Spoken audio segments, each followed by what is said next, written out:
Two brothers so close that one took the other on his honeymoon. 14 years ago, though, a killer broke that bond. The deadly stabbing of 19-year-old Bryce Cheney, a newspaper delivery man in Tacoma, is still unsolved. But tonight, Washington's Most Wanted's Prowler Lewis has the clues and a decent description of Bryce's killer that could have you writing a new headline on the case. He'd give you a hug, and it was just a full-on hug, and he would just, it was one of those awe moments, like you knew he cared about you. You knew that he loved you. He was like a big teddy bear.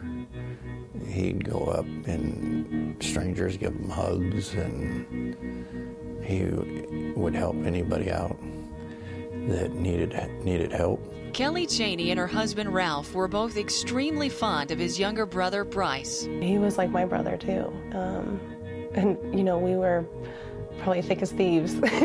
We used to get together and gang up on his brother. The three were so close, Kelly and Ralph even took Bryce on their honeymoon. We took Bryce with us wherever we went, if we went somewhere, and it just turns out that we decided to take him with us that weekend too. And so yeah, we went with him, he went with us, and he spent our honeymoon with us. Then early on the morning of June 8th, 1998, the unthinkable happened. The victim in this case, Bryce Cheney, and his father had been out delivering newspapers. Bryce and his dad delivered the Tacoma News Tribune in their neighborhood every morning. That day, they returned home around 4:30 a.m. to find a prowler in the backyard looking to steal a bike. Dad attempted to verbally confront the suspect. The suspect began to approach him and reach for something which the father perceived to be a weapon.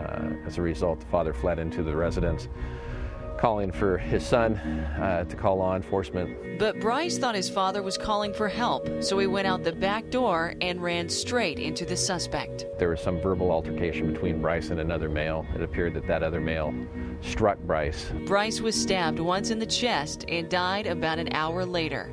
Ralph still can't believe it. I try not to remember. I won't go to my brother's gravesite because it's hard for me. Right now it's hard for me to do what I'm doing, but I want closure. It just seems like it's such an extreme thing. I mean, that this guy's going to resort to that level of violence basically off of a bicycle.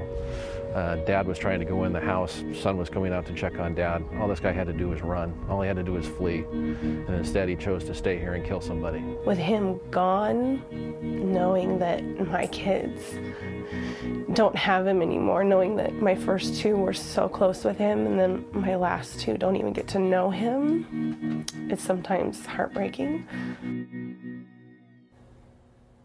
Now here's what we know about Bryce's killer. He's black, was in his late teens to late 20s, between 5'7" and 5'10", 150 pounds, with curly shoulder-length hair. Again, this was 14 years ago, and that's what the suspect looked like.